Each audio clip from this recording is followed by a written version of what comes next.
Hey, ladies and gentlemen, welcome to the Married at First Sight All-Star panel. We are back to talk about Married at First Sight.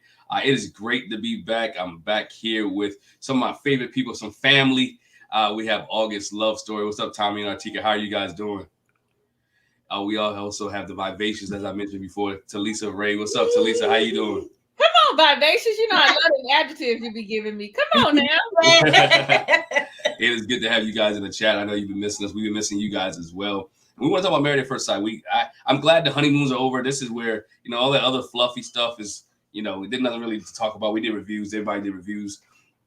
But we just here to talk about Married at First Sight and the craziness that is going on with this Denver season. It is a lot going on. We just glad to be here. Glad that you be here. I'll let you hear. Hey, leave your comments in the chat box. Go ahead and just type. And let's have a great conversation. Let's talk about it. Hey, but before we get started, man, Tommy Artika, what you guys been up to, man? Man, we've just been living life, man. Over here, raising Michaela Phelps. Oh, okay. I get it. Lily's in swim class, so that's been dominating most of our spare time. Go Lily, go Lily. You should just say, I want to kick and I want to swim. Yeah. So yeah, we've been cooling though, man. And I'm back from having laryngitis. Yeah. Still have a sinus infection. Went to the doctor, got some drugs for it. On the mend. And that's about it. quad is growing, so everybody's eating. Man, Talisa, what's going on with you in your world, Talisa? Not nothing. Okay, I'm nothing. Ain't nothing happening over here but self-love. That's all I got. That's all I got. That's all I need right now. Oh, and I'm a full-on basketball mom. Like, if you follow me anywhere, you know that all the time I be trying not to inundate y'all with me driving to practice, going to games, driving to practice, going to games. That's really my whole life. So there's all that. That's it though. What about y'all? What y'all got going on? I get it. We got it. I just finished being a football mom and football coach. Now I'm wrestling mom and wrestling coach. So yeah. And back and forth with our daughter in college who comes home and paying tuition. Paying tuition. And your life got one getting ready to graduate, dealing with school stuff and trying to get him straight. Trying to get him straight and for school, that's college. That's the football and the wrestling. Yeah, and then got a 10-year-old who thinks he's 25. So busy. Been busy. But y'all ain't here come to talk about us. Let's talk about Married at First Sight. Yeah. With these I ain't gonna say 5 couples. These 4 couples. Oh my gosh. We started out with 5 couples. Let's get here. Let's start here because we haven't done a review. So I'll give you your thoughts on Michael being left at the altar. I want to hear your thoughts about Michael being left at the altar. We haven't talked about that. So since we're here, we're going to try to backtrack a little bit and bring you guys up to date with our thoughts on Married at First Sight. So August Love Story, Michael being left at the altar. What's your thoughts? Go ahead. Oh, okay. I wish they would I'm glad now they stopped showing him, but that's just sad, man. It's like it was a waste of time for that girl to come up there and do that. And I don't know, man. They probably should have just kind of left it out. I wonder did she get fined? I would have, because we paid all these people and brought all these things. You owe us some money. Yeah, because I'm pretty sure they filmed her like telling her people and everything like that. So, but yeah, I'm glad they ain't talking about him now. But they were talking about something about bringing somebody else in for him. Did y'all hear that? Somebody named Chloe, I think. Yeah, they did. I heard they're gonna bring somebody else for him. Sharon said she can't believe this is the first time it happened. I can't believe it took 17 seasons for this to happen. I'm surprised nobody saw the groom or the bride and was like, nah, it's a no for me. Yeah. That's what I'm thinking she did. It was like, she saw him and then was like, I'm good on him. That's probably what happened. Lily is really like Lily is talking. She's decided that she's gonna talk in this mic regardless of anything. It's all right. It's all right, man. It's all family here. And Talisa, your thoughts on Michael being left at the altar in The Runaway Bride? Sorry, y'all. I was really excited about seeing Michael because he was all quirky and everything. I was trying to see where that would go, his style. Like, And honestly, when they said somebody was going to be left at the altar, when I saw him, I thought it's going to be him or Orion. I probably would have preferred to be Orion. However, seeing that it was him, and it just kind of he was all in, and he was the oldest. What was he, like 38, almost 40?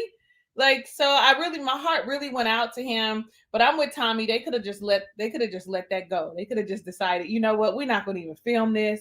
We're going to just give a little bit. But I guess they had to pay the man for his time. Pay the man for his time. And like Artika said, I think both of them said it, but they said it took 17 seasons for it to happen, because I'm sure somebody saw their spouse and said, what am I doing? Why am I here? What is going on? And for them to say that somebody is coming in mid-season, like they need to hurry up and bring them like now so they can get married. Are they gonna go on a honeymoon? They're gonna miss all that. Like, I need y'all to hurry up, because I need y'all to hurry up. Like, get with it quickly, please. Thank you. I think now that you mentioned that, if it's true that they're bringing somebody in for him at the point we are now, it makes sense. It makes sense, and we'll get into that. But it makes sense because numbers are dwindling. Numbers are dwindling. So I felt like, I'm surprised it hasn't happened before. Like, wow. At the altar, that's unbelievable. And the fact that he never even spoke to her, he got a letter from her. Like, dag, sis, that's wow.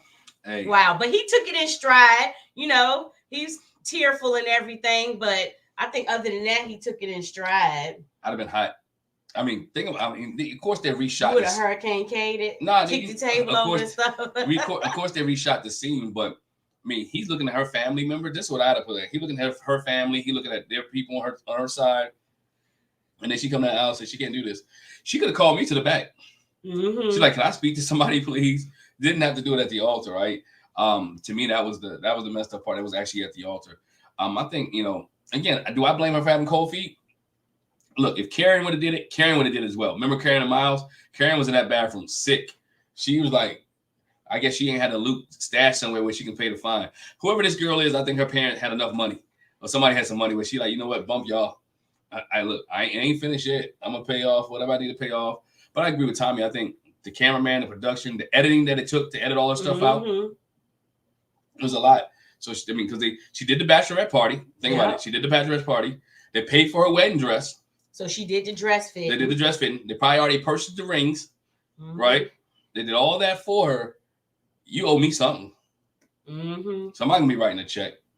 And then I'm all like, why wouldn't y'all show her? Like, she signed up for it. Y'all should have showed us her up and through when she left him at the altar. Like, I think that gyps us of an experience, but I guess they don't want her to have no hate mail and no death threats for leaving that man at the altar, because people be mad and stuff. That's probably part of it. But I would have liked to see what she looks like. I would have liked to be like, oh, well, girl, you should have stayed up there. Like, I don't know. I would have liked it. But I think I read somewhere that there's a lawsuit. There's some kind of lawsuit, like, don't show me type of thing. Yeah, but I don't see how she have anything to stand on, because they invested all this money in you. So you don't have a leg to stand on. They really have a right to show you. You don't have I don't know. Do y'all think we ever find out who she is? At the reunion. She had to have signed a TV waiver for the parts that they did film. So, I mean, how do you get out of not being shown? Something happened. So, man, I know she got. Say that was a reenactment. It felt like a reenactment. It was. Yes, it was. Yeah. Yeah, it was, because they had to clear everybody out. Now, with whether the bride was a reenactment or not, that was the discussion. Yeah, I think. But I know they did reshoot a couple scenes, because if you go back and watch the scene he had the crown on where he didn't have the crown on at the altar, and all that other stuff. So they reshot it. I would love to have been a family member reshooting my surprise face. Right. I would hate to be him having to reshoot the fact that I got left at the altar. Right. Yeah. But does that doesn't say anything about you? I ain't understand why he was crying. Because he thought he was gonna get married. I and mean, then like, now it- he's Right. not. It What is you what mean? it is. You ain't sensitive, Tommy.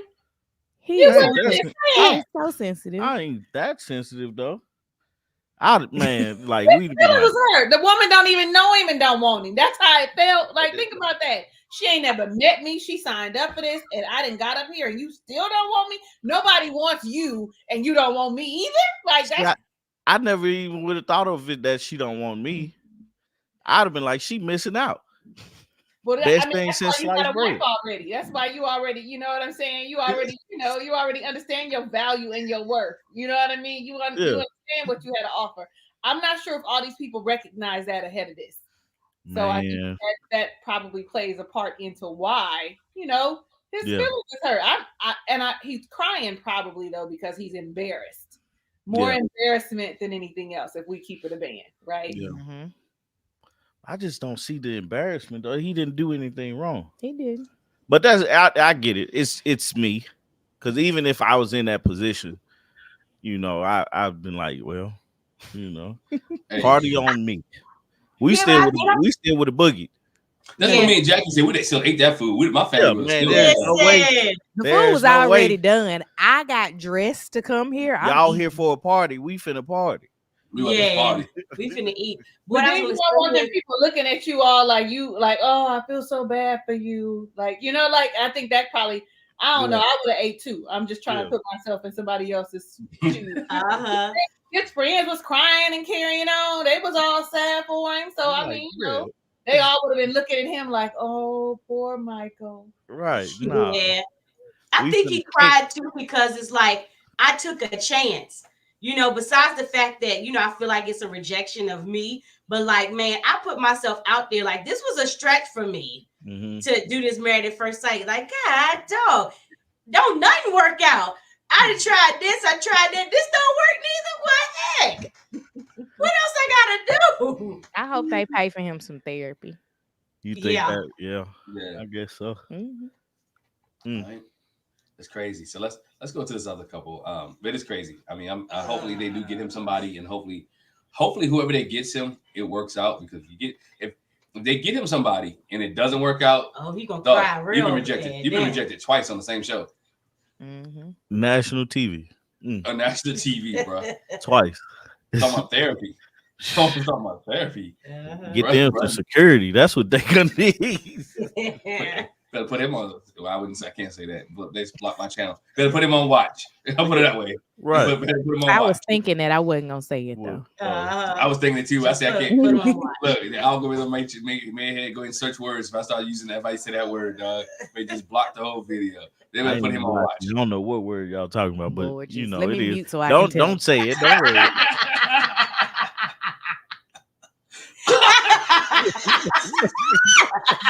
I do. The reaction was priceless. Oh.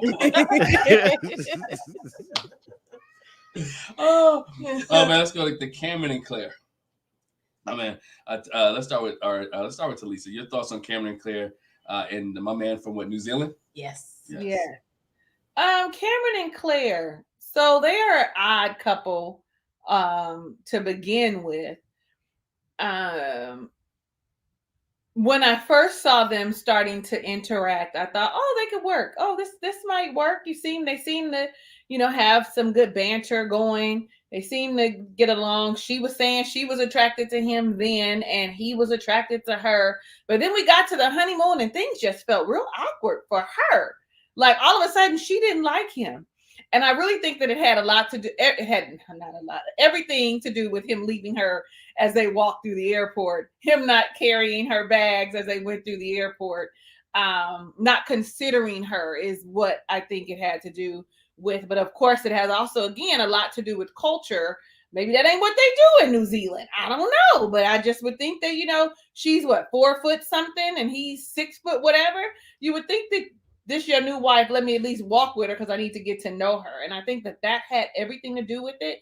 And once they got over to that to Cancun, baby, she just was finding everything wrong with him.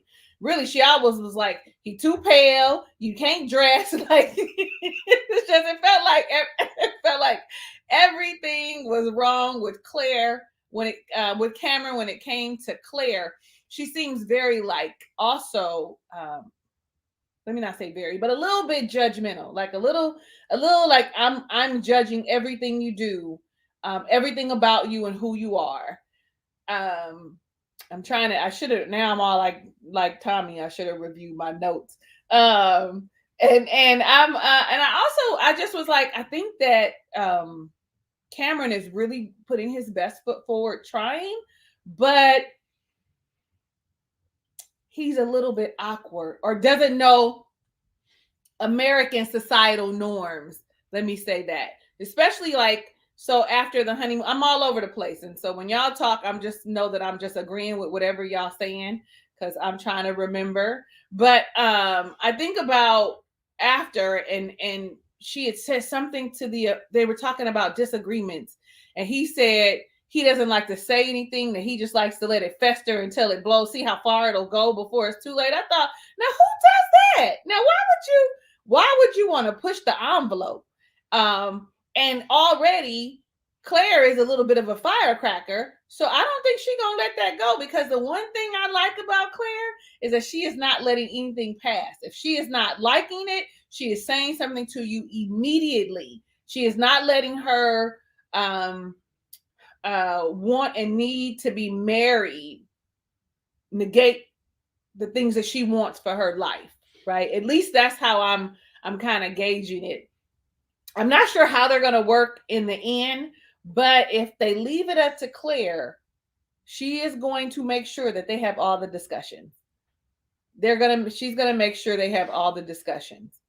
And is that a basement that he lives in? Why these people always in the basement? Like, that's why he had all them spiders. What is that basement? Because how much money can have in a bike shop in 2023, mate? I mean, we can't, like, they probably busy out there. Hey, In the snow? Hey, look, Atika, I agree with you. Living in Denver, it get cold in like August. He down there freezing. Now, if he had said he had a dispensary, I'd be like, big money. But a bike shop, not so much. Not so much. I agree, Artika. I do. I forgot she's a therapist, because Sharon F just said Claire wears her therapist hat. Well, we all the way at episode 8. I didn't forget what these people do. All kind of stuff, because I wasn't taking no notes, right? Because I was like, oh, I don't need to take no notes because I'm not going to do it till after the honeymoon. But I'm also now regretting that I didn't start my own reviews by themselves, at least at the honeymoon. I'm regretting it, but we'll talk about why momentarily. I'm off my soapbox, y'all. It's your turn. August love story. Your thoughts on Claire and Cameron? Claire and Cameron up to this point. It's your turn. Oh, me? Yeah, go ahead, man. Go ahead. You know you the better talker than I am. Okay. Claire and Cameron, I don't know. They just too hot and cold for me. Like, one minute I really like my husband. I see why they matched us, and then the next minute he acting like they gave him the last number in A boarding on Southwest, and he got to leave her so he can make it to the plane to get that seat he want to get. Man. Like, that was just, I can't, like, I posed that question in our comments about it being a like societal thing, like based on where you live, like waiting for someone in the airport. And I'm like, nah, I just would think that that's just normal, like, behavior. Like, I am married to you. We just met. I should be taking this time to stroll through the airport with you. Like, I know her legs a little and his are not, but take a little time. Chill out with your girl. I don't know what the issue is. But I don't know. I don't think that their humor is going to work out, because there's things that she says and she thinks is a joke and he takes it seriously. And then things that he says that he thinks is a joke and she takes it too seriously. It's going to be a lot of back and forth there. And I know that they're going to blame it on where he grew up, but he has an American mother and he's been in the US for like right at a decade, right? Something like that. You go ahead, I'll get him. Got a crying kid. So now that she's gone, Claire and Cameron, uh, I like them, man, but it's just their like their hot and cold thing. I think Cameron is just trying everything he can to for her not to like him, to see how far, like he said it, he want to see how far the thing like she can go before it's like too like he tips it over. And that's I don't think that's a smart move in the first place. But then it's like you see those glimpses of they like each other, and that's the thing that I'm holding on to, because I didn't like the idea that he just left her in the airport. Like, you just met this woman yesterday who is now currently your wife, and you don't walk with her, take this time to actually have conversations with her. When you get into the hotel, you're like, but you say you want to be independent. You like, it's I think it's because I'm Southern too. It has a lot to do with, man, like, if she even don't say that she needs help with it, just take it. Have a reason to hold her hand, or talk to her or something, like spark some type of conversation. You boarding the plane and she still in line. Like, what sense does that make? Y'all together. So it's that part kind of messed me up a little bit. But then as the episodes continued on, you can see them like actually having these conversations. Oh, I don't like your response to this. I don't like your response to that. But then they're actually getting to know each other a little bit better, or getting comfortable with each other. Her, I think in this last episode, she was like, she's most nervous about living with a partner. And he like, well, that's the last thing I'm nervous about. Just really just having that conversation right there is like, oh, your fear is living with me. My fears, whatever he said his fear was. The craziest thing about it was they was like trying to pick sides of the bed. I don't know how y'all do it, but at our household, whatever is the side that's the least needed to be on, that's Artika's side. Like, if the bathroom is on the left, I'm asleep on the left. But if it's like, a window right there, yeah, that's Artika's side right there. So it's like, she was like, he got a bladder of a child. Like, he has to go to the bathroom. Like, I was like, that baby pregnant. it's like, what is wrong with this dude? Why you gotta get up and pee so much, man? In the middle of the night. I don't understand. Sound like he got prostate issues. Something. He need to go get that looked at. But I think she's gonna overanalyze a lot of stuff when it comes to him and their relationship. And so that's gonna be interesting for her to figure out how to dial it back when she needs to. And I think he needs to really kind of focus on getting to know her and not trying to see how far he can get on her nerves. And I think that's a better approach to the whole situation than that. So for us, I sleep wherever we go. I sleep by the door. Whatever side is on the bed is closest to the door. Excuse me, is where I sleep at. It could be, I don't care where what hotel, where we go visit somebody's house. It's by the door. Go ahead, Tommy. Point on the speaker. I was gonna say that, like, we did that too, but one time we moved into an apartment and the closest side was next to the closet. Man, it was a jungle trying to get to the closet to get my clothes out. And get like, I'm stepping over shoes, everything, man. I'm like, man, never again. So, but yeah, when we out and stuff like that, I sleep closer to the door, and stuff. Technically, that's how it is now. Yeah, technically, yeah. So most of the time the door is on the side where, like, the bathroom is. So anyway, Go ahead, man. I'm sorry. It's just been a long time since we talked to y'all, man. But that's good. That's marriage stuff, though, man. That's that marriage conversation. Like, where do you sleep at, right? When they ask each other which side of the bed are you gonna sleep on? To me, it doesn't matter. I just want to sleep. Yeah, man. It's just me. I just want to sleep. It doesn't matter. Y'all ask each other that? Yeah, we did. Like when we got first got married. I think we did. That ain't even a question no more for us.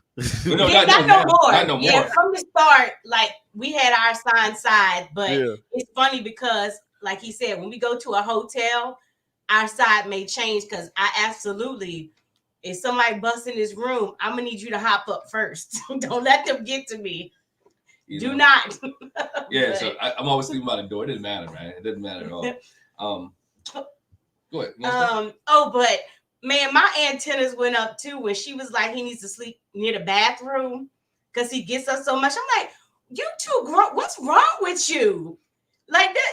What is wrong? You wear diapers. Maybe you got a small bladder. I mean, he probably do. I'm thinking he probably has frequent UTIs.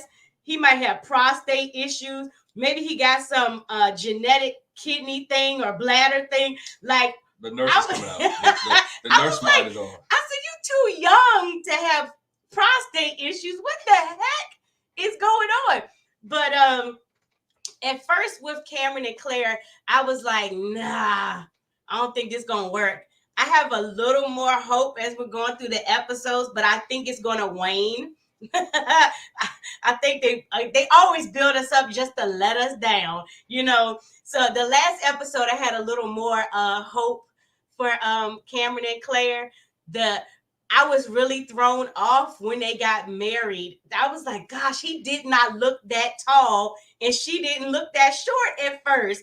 Till they got near each other, I said, good Lord, it's a big difference. And even when they were on the honeymoon, when they were the girls were at the bar chatting or whatever, and I'm thinking Claire was sitting on a stool, but she was standing up, and all the other wives were like up here. I said, she's really little, but the only thing I think will be an issue with them is, he's like, I connect physically. He wants to do the physical, and she like, well, I need the emotional. And that's going to be a back and forth with them. He can't give it. He seemed like he's really socially awkward. Yeah. He's really socially awkward. He doesn't know spaces or how to communicate in social settings. And I think that social awkwardness is going to mess their relationship up. And I think she has her counselor's hat or therapist hat on so much that she's kind of reading through him. She wants to, because look at the first night they met with each other. Like, he slept in the bed with his robe on. Oh my gosh, were y'all disturbed? I'm like, bro, you got your robe. And then did he sleep on the sheets, on top of the bed? Like, who does that? Like, y'all supposed to be up having a conversation, talking, but you want to have intimacy. To me, I have a problem with him as being a dude, not trying to make the first move, but being more interactive with her. You know what I'm saying? To me, he seems separate. Seemed like he has, truth be told, seemed like he ain't had many dates, man. Seemed like he ain't had many girls in his life. And it would have seemed like he ain't been on so many dates, he ain't been in too many relationships, that this is a stretch for him. And he doesn't know how to react in a relationship. And so that's why it's awkward to him, because he doesn't know what to expect in a relationship. So he can't really give her what she needs, because he hasn't been in a relationship like this before. I'm glad you said it. That reminds me. So yeah, the night of the wedding, she was like, "Are you going to sleep?" He was like, "Yeah, as soon as you stop talking." I was like, most people, I mean, in their tiredness, that first night they're doing a lot of talking, and he was like, "Yeah, I'm going to sleep." Yeah. So I wonder, was it just that night? How much talking are they doing before bed? How much are they really getting to know each other? But you can see in this past episode, he's starting to get to know her. She's starting to really be caring. I think the ear infection situation he had, and all that, she's starting to show his care, and he's starting to be like, you know what? I'm starting to like her a little bit after he gets to know her. The thing is, he's just going to be, to me, his jokes, his comments, I don't think she gets, but she just laughs anyway. And so she has to be able to connect with him and find out. I think what he said, he doesn't believe in hard work. He believes in hard work. He think some things just don't happen. And he was like, everything has to be hard work for. We'll get on the religious thing anyway, because I think all these people are religiously not yoked, but that's a whole different conversation on this. and when we get to the end. Yeah, they're like polar opposites when it Polar comes to opposites. that. But at least he was open to he Yeah. was like open to that. So But yeah, I have after the last episode, I have a little bit more hope for them, and hopefully Claire will get into like because he needs the physical. She'll try to hold because who saw them? Was it Dr. Pepper? Yeah, she'll try to hold his hand more and let him know, hey, you can touch me, you can hug me, whatever. but is that on her? I just think as a guy, I think I will reach at this point. I would reach for her hand, like I would put my hand on her thigh. And he don't want to get it smacked back. But like we said, but at least if I get a smack back, at least I know, right? If I at least I would know. I'm gonna try, and if I get rejected, at least I know how to go. Mm-mm. I want to know how to flow. I was gonna say, I think the physical touch, it has to be led by the woman, just because of the like if a woman don't want to be touched, man, don't touch her. You know what I'm saying? So it's. But I'm not grabbing Tommy. I'm not grabbing her butt, man. I'm just holding her hand. I actually, in this instance, first let me say I was waiting on one of you fellas to say something about that whole physical touch, and it looks like I'm gonna be agreeing with Tommy a lot because I'm with Tommy. Yeah. Like I'm with Tommy. Like it has to. We have to give you the invitation.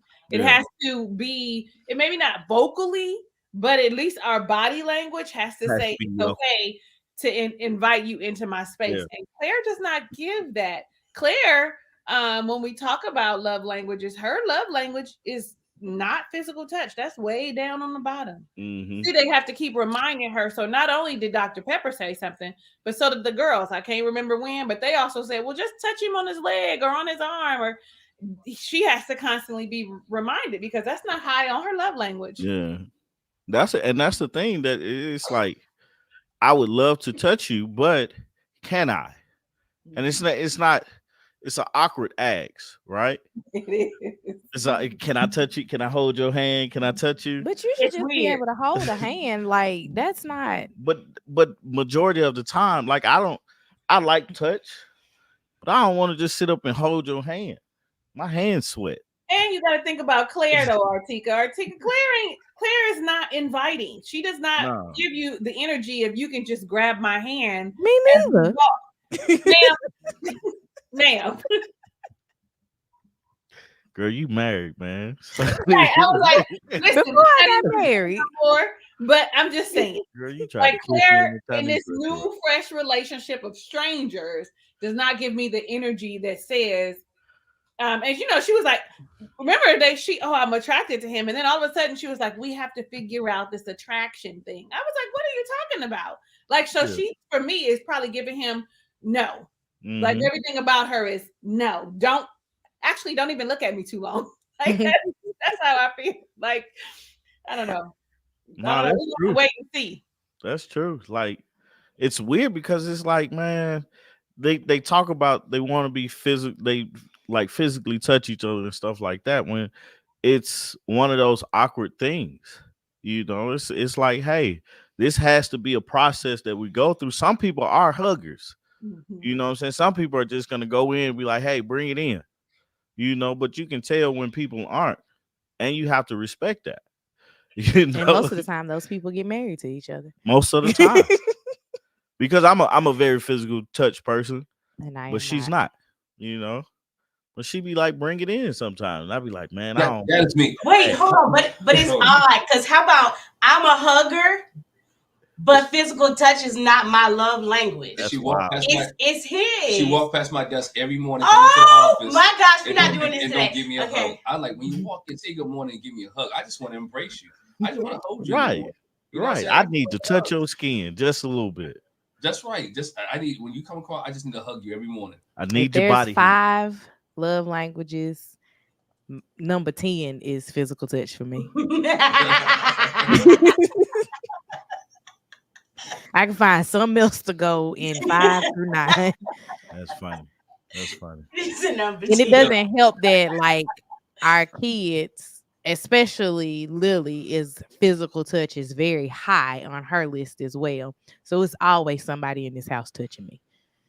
So I'm just like, Yeah. let it go. Come on, when I leave, I give a hug. But it's crazy. I don't not like it. I'm not. I don't not like it. My son is the physical touch one. He always gonna fall on me and hug on me and lay his head on my shoulder. And he always kind of grab me up and try to wrestle. All the time.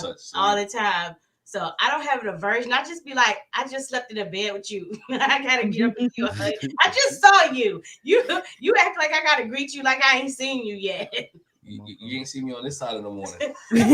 Right. You ain't seen me at work. I don't have that problem, y'all. Y'all know I ain't got that problem. Ain't nobody in my house physical touch, okay? First off, it's just me all by myself. And then 2 boys, they don't want to be bothered. They barely, I'd be like, come on, they say we need 12 hugs each a day. I'd be trying to give a little hug. Don't nobody want none of that. Excuse me. I just Can I move in? Huh? Can I move in? Come on, let me clean my office out. Because over here, don't nobody want to be bothered. We barely want to talk to each other. And don't touch me. Like I'm working on it. I have found my tribe. I don't want them to be cold. Like my oldest son's girlfriend, I think her love language is physical touch, but he is just not. And so it just be sometimes she'd be like, I just be wanting him to hold my hand sometime. I'd be like, I told her one time, I said, I'm so sorry. That's me. If you want to sit down and watch a movie with him, you want to do something with quality time, he's going to be all in. I'm so sorry that I did that to him because I've never been physical touch. Like it's just, and when I have a partner that's physical touch, I have to be mindful that that's their love language. If I'm not mindful, they think I'm cold and distant and I don't like them. It's just that that's not my go-to. Right. Anyway, it's not about me. I'm sorry, y'all. I be feeling like that too. I can talk about myself now.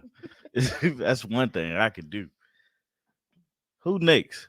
Let's go to one of my favorite couples, Becca and Austin.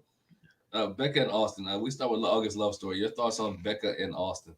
They good. They the only couple that look like they got a shot at even making it past the second week. I think they're gonna have trouble when they really dig into the kids and religion conversation. When they really dig into that, I think that's where we're gonna see a break, because I mean they picked a good couple with them. Like they're solid. They like I enjoy their energy. You know, when they come on TV, they have good energy, and I smile when I see them. Like that's weird to me that I smile at them while they, you know, are on TV and interacting with each other. And I think if they continue to have these conversations, the fact that she talked to him about her what is it? I don't know how to say the disease. Endometriosis. Is it a disease or just a? Oh, ex-nurse Jackie. What is that? She has ankylosing spondylitis in her spine. Say it in English. Endometriosis too. She got a spinal issue. That's what I was talking about with she may not even be able to like carry a baby because of her spine. And so it's like the fact that she talked to him about that and how he took it. I don't know if he took it like I did, had no clue what she was talking about, or if he like really asked more questions about it, because I would have had a bunch of questions for it. And one of the main questions would be, can you have babies? You know? But I think if he takes that approach that he took and really means it, I think that they're gonna be okay. When they run into married life things, I think that's what's, you know, we really gonna get to see some of the stuff. But like, yeah, so far nothing bad. You know, I don't see, like, I think they're a great pick. I think their energies match. The fact that they was talking about we need a Nintendo 64, I was like, you guys are my people. My people. So what you got? I don't have a 64, but I play the Nintendo. Yeah. Again, like they're the only couple that I think has a shot even at making it past the 2-week mark. So there's that. I know that we saw in previews that she's gonna be crying about something. I don't really know what that's about. Hopefully it's not a big overarching issue, but so far it seems like they're exploring the topics well that have been given to them, and they are moving at the right rate. But the health concerns could be a deterrent for him, not just because of kids, because she's already said that she wasn't even all in on kids. I don't remember what his vantage point was about having kids. He wanted them. Yeah, he want kids. Oh, okay. Somebody just said a surrogate could be used. So what a surrogate? I got a question. What a surrogate? Like like the surrogate is just the placeholder. Mm-hmm. So My egg, your sperm, get together, put it in somebody else's body. Oh. Man, science, boy. I'm here to tell you. But the other, I know she said that she had a lot of pain. Like that could be a lot for a person to deal with, because we see a lot of couples break up during terminal illnesses, and we don't know what her pain looks like. Yeah. And he doesn't either, because we're only a week or so in. So it's just going to be interesting to see how they can move past that. And I honestly don't think that 8 weeks is enough to even see the scope of that either. Yeah. I felt the same way. I thought kids and religion would be an issue, but I really thought about the health thing, because she did share it with him.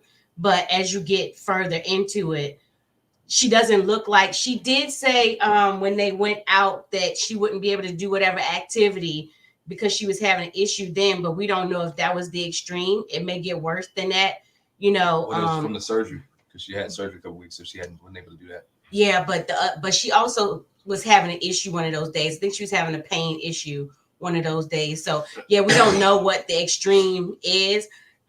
We obviously get from her that she's a smile through it kind of person. Her friend said that, you know, she had the surgery. She was there by herself, recovering by herself.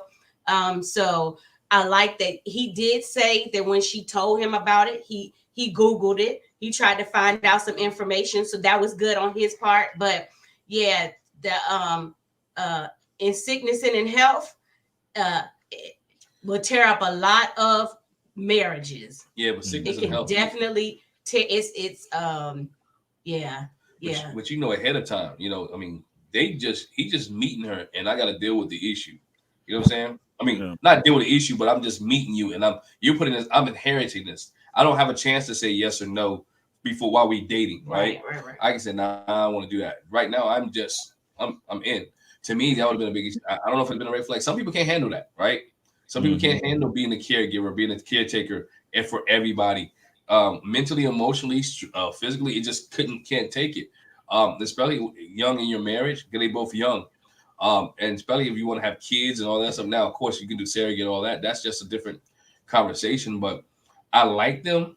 I think they do well. But I think the religious aspect, not even religious aspect, I think they're gonna have some disagreement on certain things, because she's really free spirited, and he's kind of like he's free spirited but kind of laid back just a little bit. And I think she doesn't hold anything back, and she's gonna tell you how she really feels. Tell them how you feel, Craig. You know what I'm saying? Let it off your chest. So she can let it off her chest, and I don't think he can take that. Isn't his mom the one who's worried about him? His mother was the one that was like, he was the only child. Yeah, he was the only child. His mother was like worried about his situation, worried about him being in relationships. Like, sure, you can take him off our hands, like type of deal. So I like how they interact. I don't like the fact how he kind of downplayed the relationship with the guys, so he didn't want people to feel bad. To me, that's like pushing us to the back burner. You know, my relationship good, bro. We're doing well right now, and we haven't come across any issues, but we're doing good. You know, and she's like, I know we're gonna come across something. I don't know what it is, but I think they communicate well enough that it should, whatever they come across, they should be able to handle it. You know, right now, unless it's one of those sicknesses, she get a pain crisis where she's in the hospital for the next week or two. I don't know how you're gonna deal with that. You know. Yeah. But then the apartment issue, because she can't go stay with him because he got a girlfriend. I mean, not girlfriend. He got a whole roommate who's a girl, not a girlfriend. Sorry, whole roommate who's a girl. So they figure out the housing living situations. But I like them. They are the only hope. I think they are the only hope right now that we can see. But the only time will tell. Time will tell. Talisa, your thoughts. I agree with you guys when it comes to, I think that they are matched well. I do enjoy their time that we see on TV. I think one of the benefits that they have is that they do talk through everything, except for we haven't really seen them have the hard-hitting conversations. We saw a little bit about spirituality, and in that conversation with Pastor Cal, and she said every time, all my Christian folks, they want to convert me, and they talk about you're gonna burn in hell if you don't, confess Jesus as Lord. And for her, that's an issue. Like, even if Austin never says that, in the back of her mind, she's going to remember that this man is a Jesus nut. That's how she's going to see it, right? Because she's Jewish. On another thing that you guys were talking about was health.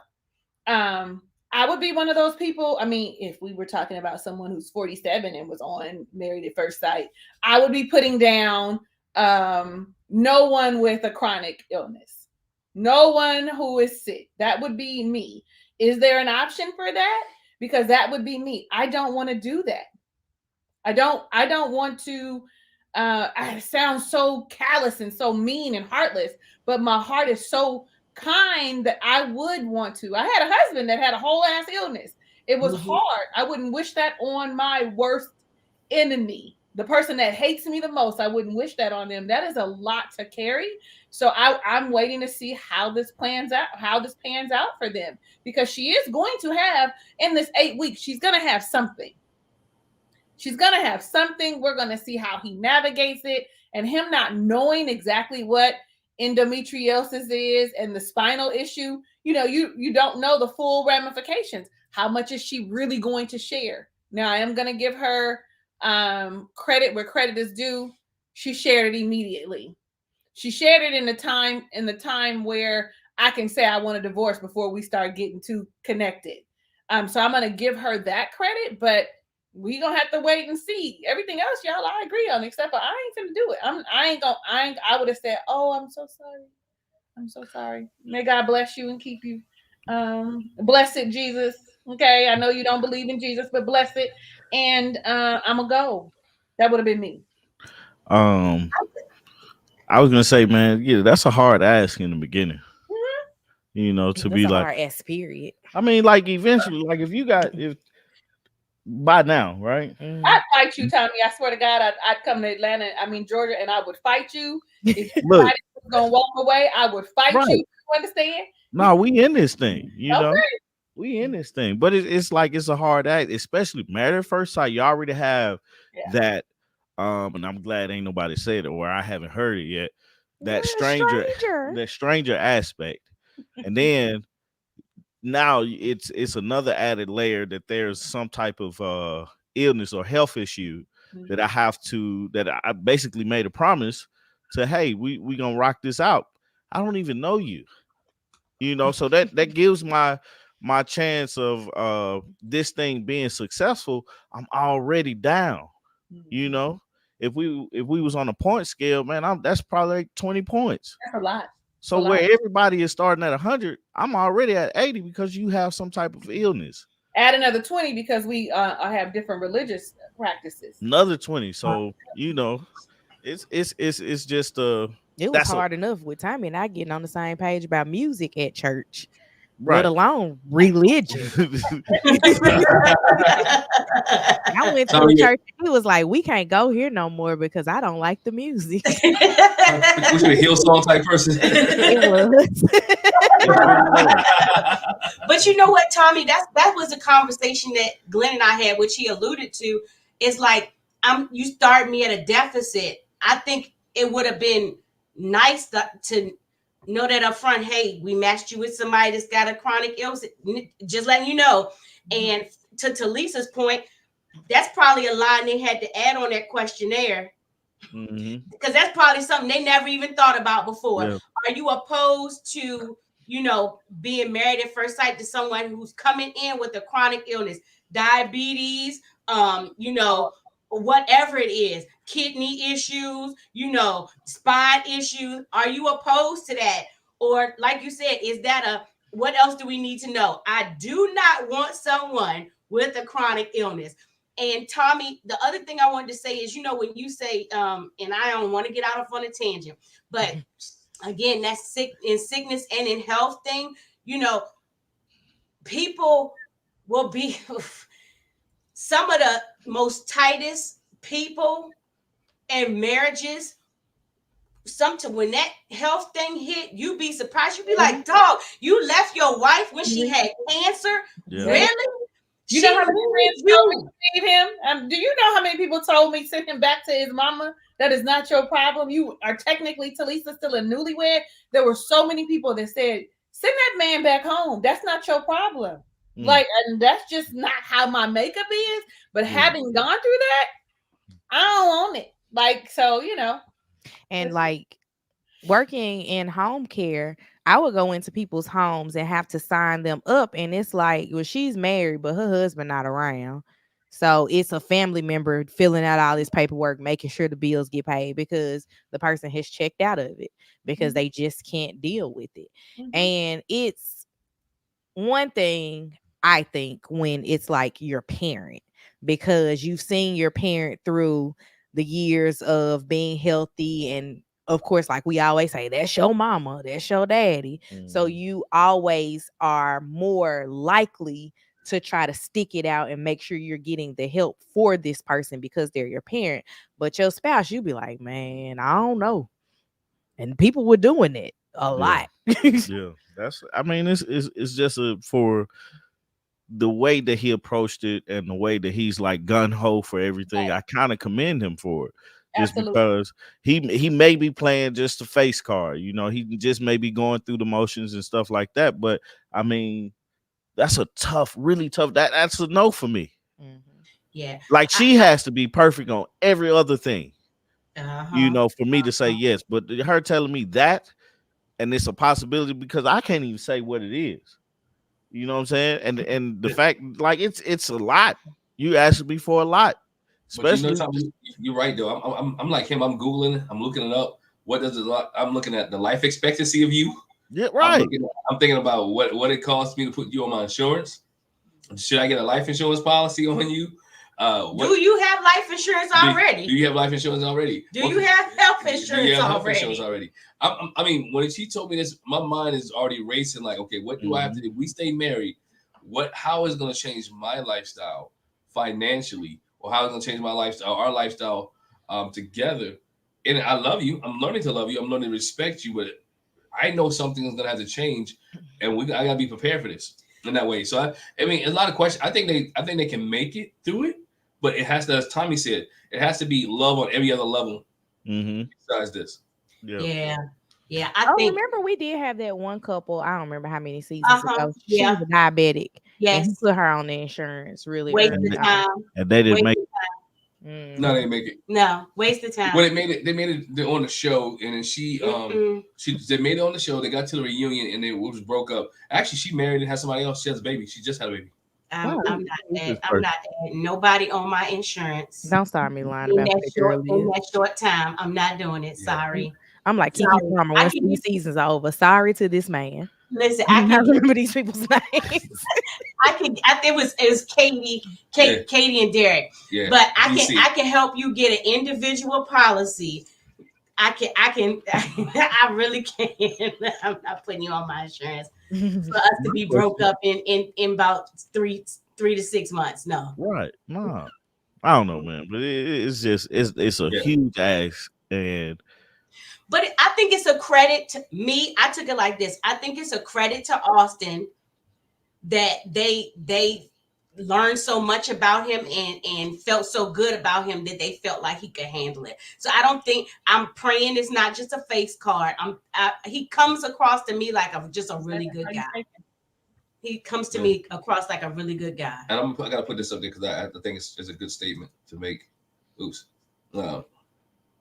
You don't know any of this, marrying a stranger. That is, I guess that's the biggest thing there is to it. When you sign up for Married at First Sight. Did you mean that? No. When you sign up for Married at First Sight, you're liable to get anything, right?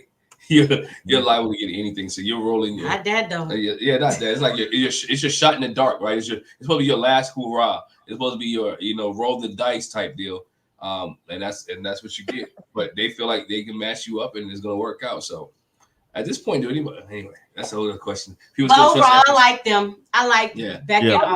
Overall, Yeah. Overall, I like them. I'm rooting for everything to work out in their favor. Yeah. Yep. Yeah. So let's move on to this couple here, Emily and Brennan. Jack, you want to start with them? I think Jackie should start because she said, She did. I think that's why I said, she said, so that's why I said she started. That's how you really feel. Go ahead. He irritated me the last episode. Okay, so let me say this. I wish the first person that did it was it Zachy and Mindy. Yes, from DC. I wish the first person that made a decision not to move in didn't do no, you can't. No, you moving in. You moving in. Because here he come. Tell me, he had drained himself on the honeymoon, being around this person 24/7. I'm like, do you know what marriage is? You drain. Oh my gosh. And at first he made it sound like it's easier for me to work from my apartment. And then it went to, well, I'm gonna stay there for a few days. I was like, dang, I thought you was just gonna do that because I got my computer there and I work from home. And I was fine with that because he was like, where you gonna work? And she was like, I probably work here. And he was like, okay, so I'm gonna go back to my office and work from there because I got my little setup. I got my monitors and everything. And then he was like, and then we'll figure out in a few days if I want to move in. No. It is all kind of speculations for why. Does she have an odor? Was it because her hair was fake? Was it because she didn't take care of the hair? And when Pastor Cal was like, well, is it something that you physically don't like? Or I'm not doing this. I'm not doing this. No, tell me my eyes are too big. They too far apart. My nose is spread. Tell me my lips too thin. You gonna tell me, sir. Don't be having me out here by not telling me. You told me, I don't like it. The biggest thing is I don't like it. I think, and I liked them at first. I was like, and then it started falling apart. Do you not like to have fun? He looked at her like, who you think you talking to? I have fun. What do you mean? I have fun. She's not in the circle of trust. Oh yeah, that too.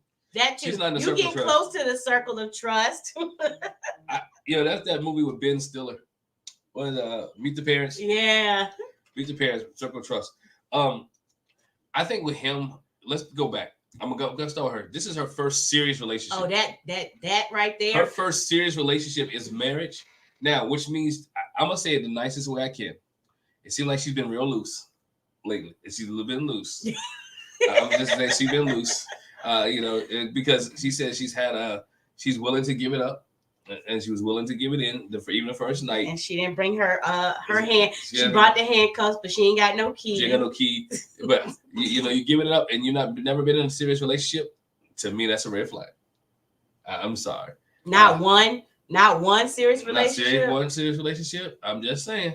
At least been one. I'm not saying but she is a good spirited. I think she's tough.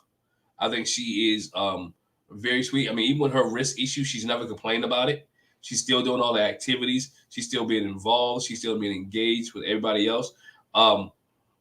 It is she's trying. Mm-hmm. And I think she's being real patient with him because I don't think in her nature is for her to be that patient. Mm-hmm. I think she's going to take how she really feels, but she's trying to make this thing work. And Brennan keeps giving her a butt. He keeps showing her that he is a real butt. He's a prick. I mean, in most eyes, the way he talks to her. I think on one of the after parties, people say he talked to her real foul off camera, in front of the couples, off the couples, and he was like, you know what? Yeah, I think he's one of those guys. He's very aware of the cameras, and he's gonna do everything to make himself look good on the camera. But when they say cut and when they go off, he is nasty. I think he doesn't want to share with her what he really thinks because he's worried about, as we talked earlier, worried about what social media would say to him or do to him by putting her down. And he doesn't like that views. He hasn't been on any other after parties after the first one. So he is like totally checked out. My thing is, why sign up for the process? You know what the process is. why not go through it? Be honest with the person. Deal with it. You know what? I am attracted to you, but we can ride these 8 weeks out. Let's have fun and let's keep it moving. But I don't know what is not to be attracted to her. I mean, she's smart. Seems like she's educated. Unless you said she got some body odor issues, the weave situation, you can handle that. You can take care of that. I think I think it's the fact that she challenges him is the issue. Mhm. Well, we go to August love story. I'm trying to figure out what's happening in my background. I'm sorry, y'all. um, I don't really. So I don't understand how we went from we're a power couple to I'm not gonna tell you what I like or don't like about you because I'm not gonna do that on TV. And saying that I'm not gonna do that on TV automatically comes across negative on TV because if you think I'm attractive, or if you don't think that I'm attractive, you can find an attractive feature about me. Oh my gosh, I really love your eyes. They're a beautiful color. Even if they not, like, say something nice. I don't know. I'm not saying lie, but there's something that you can find about her that you like. But it is very awkward that he just kind of did just like a turn the switch and everything was off completely. And I'm upset with her that she didn't say anything because when we got back home to Denver and the conversation was, where are you going to work? And I say, here. And then you turn into, I'm going to just go back to my house for a few days. That's not what we talked about. How did we get here? And I want you to have the conversation with me and not with the confessional. Like, that's a conversation that needs to be had because that wasn't what we initially agreed upon, was that we were not going to move in together. Like, the thought process is they give us this neutral apartment. So it's not my place, it's not your place. And then here you are not coming. I don't understand. Like, you got to explain that to me and I need you to spell it out. Even if you're not going to do it on camera, I don't want to get on camera and not understand what's going on because it really makes you look very manipulative and like a big jerk and it just doesn't make sense. Do you want to say something? Okay, Tommy says, nah, he cool. I don't even know what you're talking about. We're on Emily and Brennan. Nah, he something's wrong with him, man. I don't know what y'all had said, but my boy, man, he just flipped the switch and was like, nah, I ain't with it. It's she took it to the chin, but it's like a bit unfair to her because it's like, bro, just be truthful with her. Like, don't try to sugarcoat anything because like overall you don't know her, right? You just met her a week ago, and you're playing the game of what I look like on TV. But what you don't realize is, and I don't know if anybody has touched on this, but what you don't realize is because you're trying to play this game, you're making yourself look worse because we see that you're trying to play the game. And I think now Married at First Sight is going to run into the issue of you're getting fans on here. So they already know, okay, this is how this show goes, and they be doing this, they be doing that. Let me give my representative, throughout this whole process, and then it leads to more failure. So in saying that, I don't think we're gonna get another 5 seasons of this. It's gonna be ended. Like, next 5 seasons probably be it because I don't understand how this hasn't been established as a rule yet that you have to move in. yeah, I don't get that. Him not wanting to move in because he's tired of her from dealing with her for 7 weeks. Well, brother, like, this is who you with. Mhm. It's this is your person. Regardless of if you're tired of them, that's marriage, that's relationship.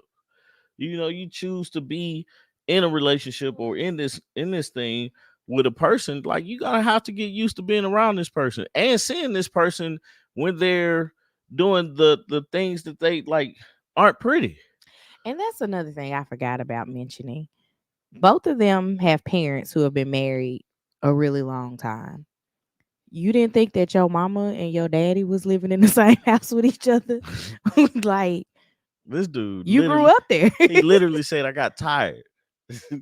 Bro, like, just keep living, man. Don't have no kids. Keep living, because you're gonna get tired, man, and you got to be challenged to actually keep going with what you're doing. So it's the whole aspect of I'm gonna work from home, I'm gonna be at home, and then I'm gonna decide if I'm a move in. I think that's dumb, and that's grounds for, do you want to be in this relationship?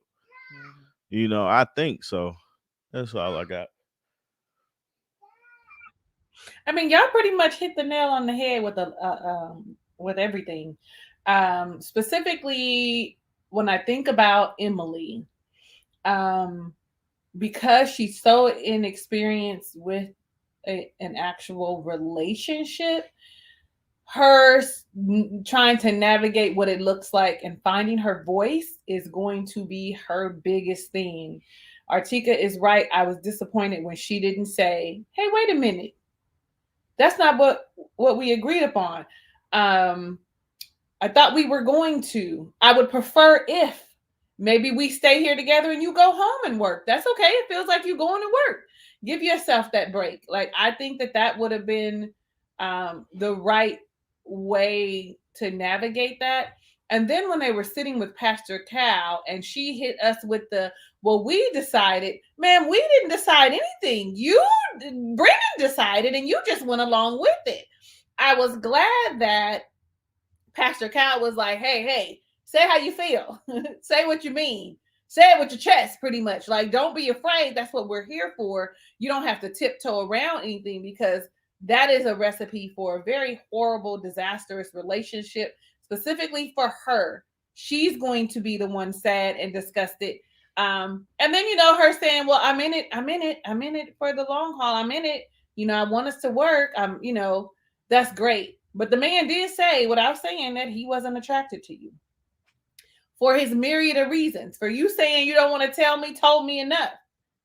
Right? So I just, and I don't know, maybe that's because it's me. Like, what you mean you don't like me? Like, people don't. Okay, let's just go with that. Let's start with, some people don't like me. I am not their tequila, and that is all right. But the fact of the matter is, you can tell me that you need a lime and some salt, like, because I'm a lot to ingest. Like, you can say that with love and kindness. But the thing is, Brennan does not have love and kindness on him. He is not compassionate. And whatever persona that he is trying to portray, we still see him as the biggest a-hole. He gives me a-hole vibes. What you're not saying speaks a lot of volume to who you are. And his mama said this wasn't a good idea. She didn't think it was a good idea. He probably should have listened to her. And I'm sure all the ex-girlfriends is looking like run for the hills. To hear that he was like sarcastic with her and kind of like, what did they say on After Party? Like, downing her, like low-key, shaming her, like the things that she was saying was, stupid, like she didn't know anything, like they were stupid. Stupid is a curse word in my house for me, so that's why it's hard for me to say it. Is worse than F-bombs.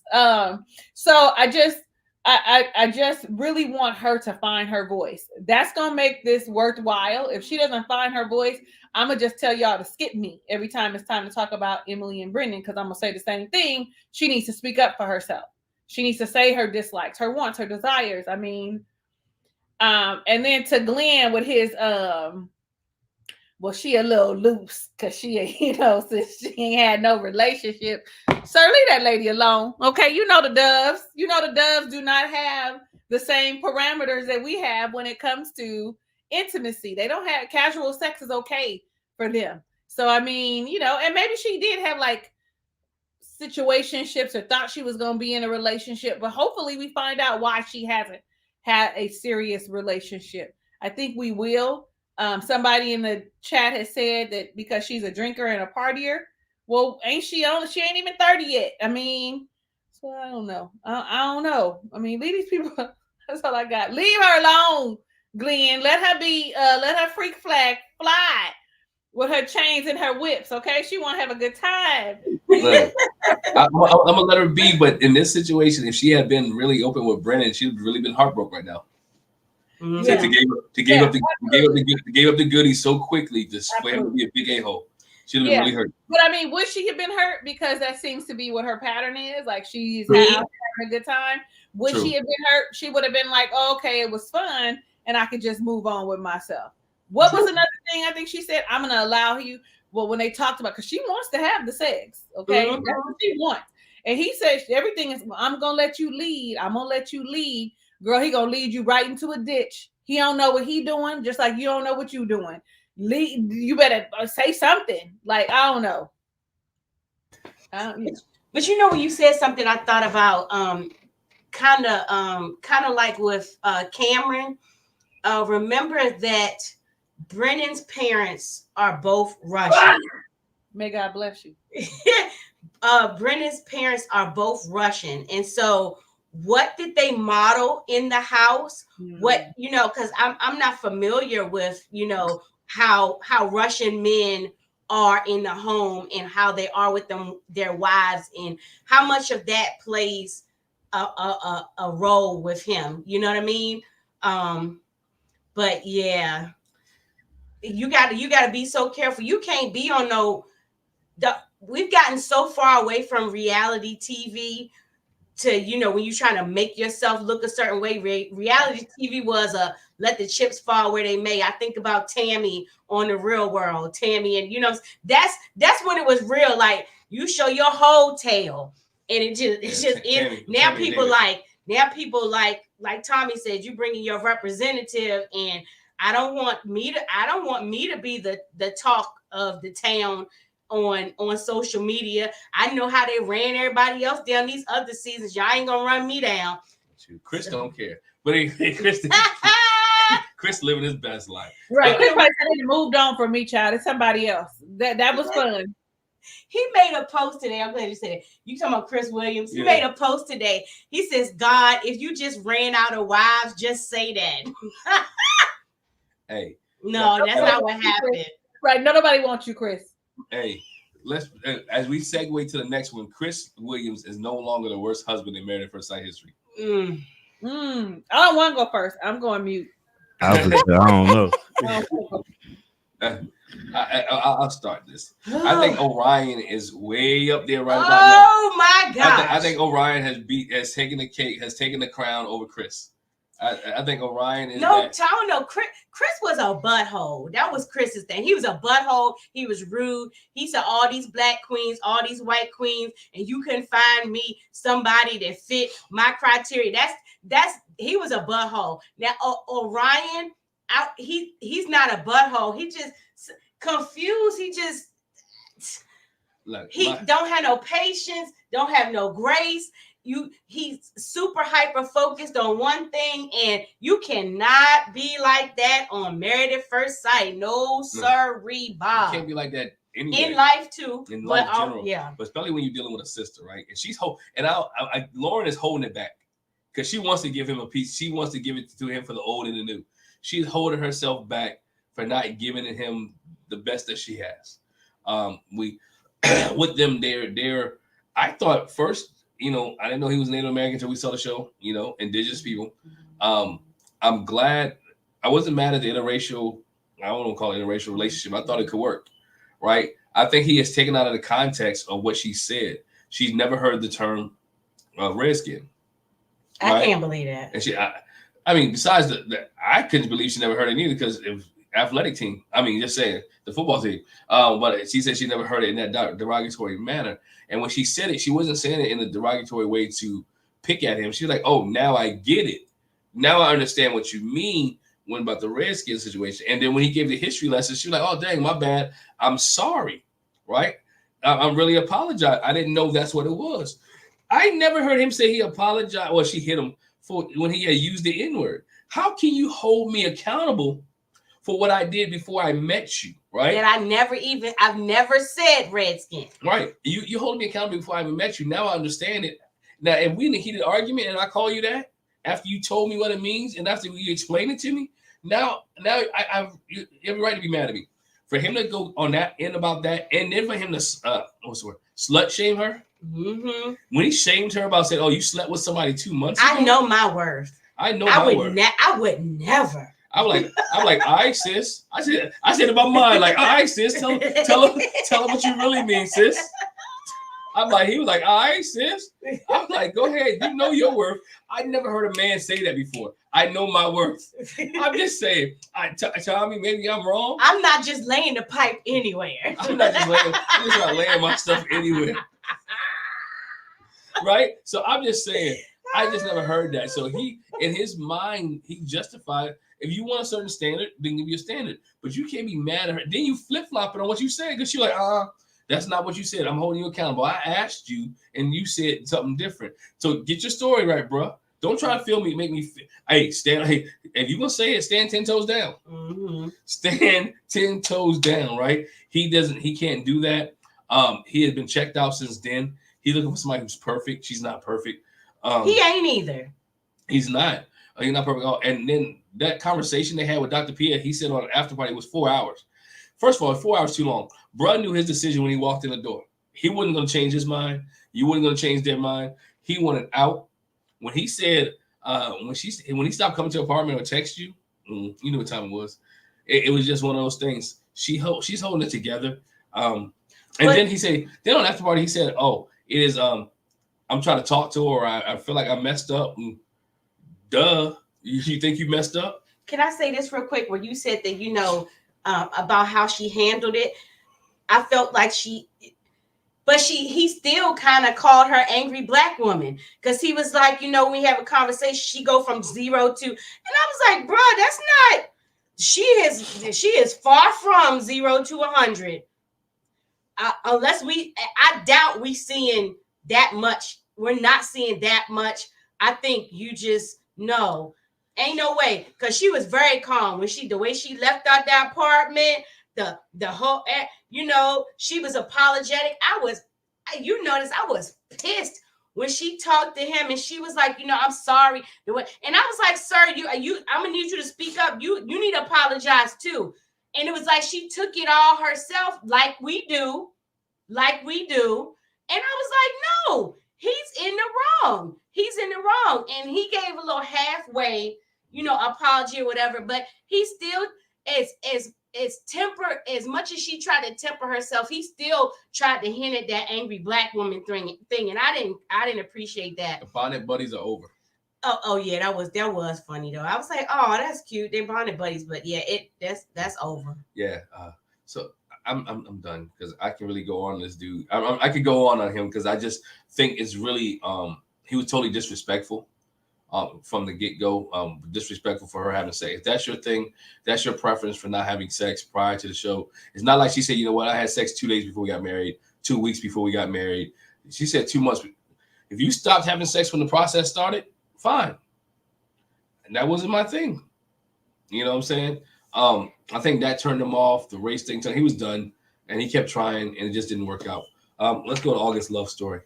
I'm gonna say I'm gonna just say this, and then you can go. Right, he didn't have any offers. That's why he didn't have sex before everything started. There were no offers, and if nobody's offering, it's just you and yourself. So, but go ahead. All right, so where do we begin? So, in the beginning, I thought they were gonna work out, but I knew that the culture thing was gonna be a problem because everything's so focused on culture. They were too interested in talking about being black and being indigenous, mostly him being indigenous, than they were about themselves. Yeah, that was the big thing, right? So it's like you're focusing so much on trying to figure out how to respect each other in a matter of your culture, but not how to respect each other in a matter of this relationship and us as people, as two different individuals, right? So that runs into the issue when what was the first the Redskin thing? If she didn't laugh, I think he gets over it, right? We all know that everybody says the N-word. Just don't say it in my face. I don't have an issue with you. If you go to a rap concert, they know line for line. That's what everybody knows line for line, and it's like I can't stop the world from saying it. I struggle with stop saying it so much. I say it a lot. I mean a lot. This is top 5 words to say is mine. So it's I just don't say it on here because I know some people, some people don't like it.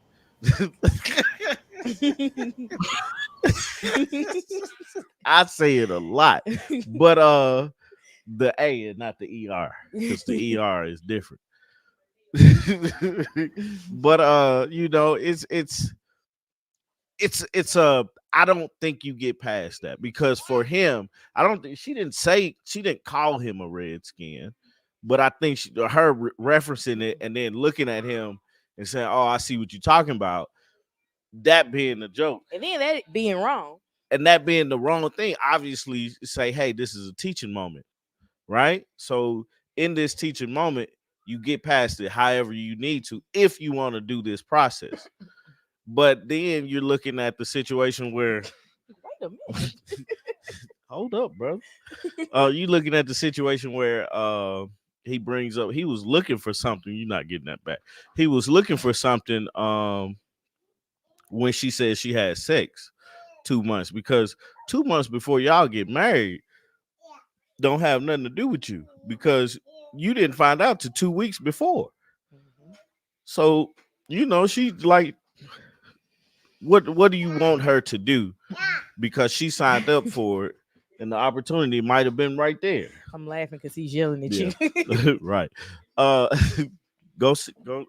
But it's he was looking for a way out when she said that, because it was a sense of disrespect that was happening, and he didn't know how to get past that because he never had to.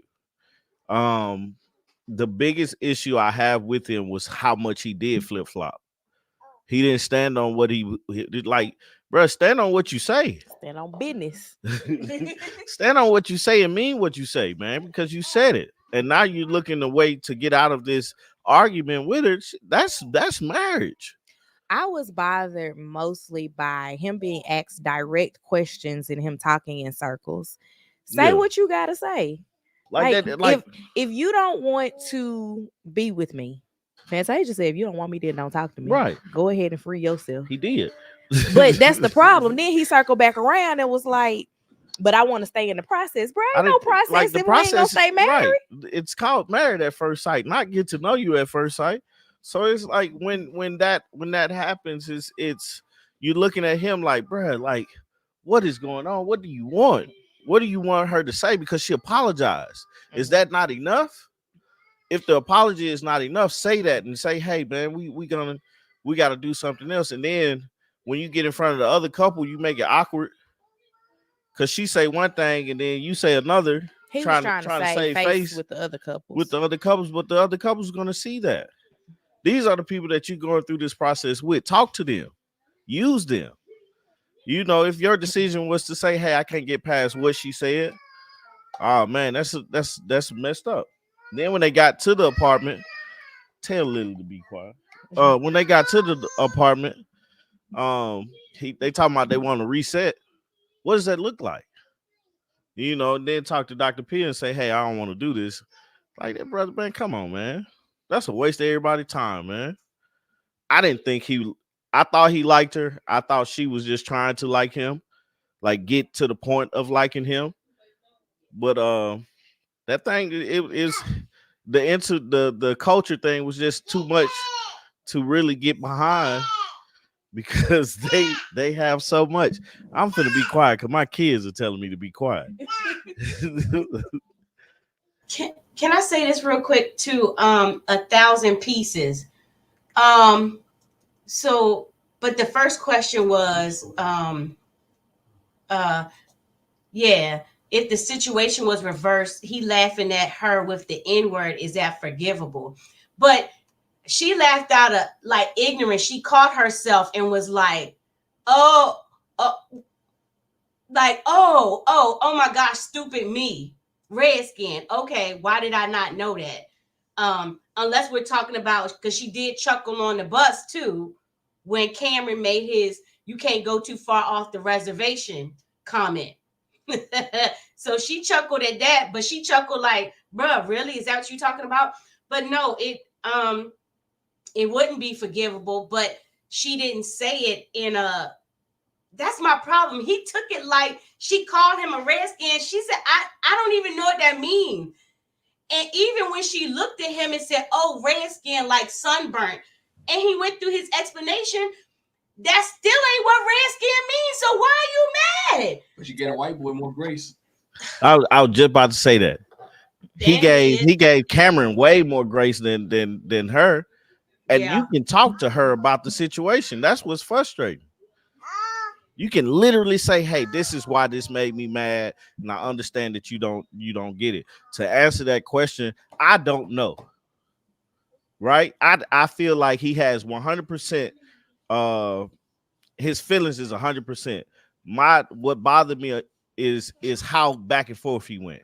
Yeah. You know, one day he's like, nah, I can't do this. Then the next day he's like, nah, but you know, it's okay. Why you have to apologize if you feel like you're like you were violated in some type of way? And then how do you forgive that person? How do you work through that? You ask for that type of, you know, like, help me work through this because that bothered me a lot. This is why. Talk through that process, but you didn't. You immediately went to like take digs at her character. Mm-hmm. I call it slut shaming, and you know, just trying to make things worse than what they really are. So, to be honest, I don't know if I was dating out of my race and they said the N-word, because I have no issue with saying the N-word. But if you're outside of my race and you say the N-word, if it's the first time, give you a pass. I never said anything to you, but I know you know what that means and how detrimental it was to my culture and my people. Hey, let's talk about this. I don't want you to say this around me. I can't control what you said when you say it around other folks and everything like that, but I would rather you not say that around me. Doesn't make me feel comfortable. After I say that, then the gloves are off.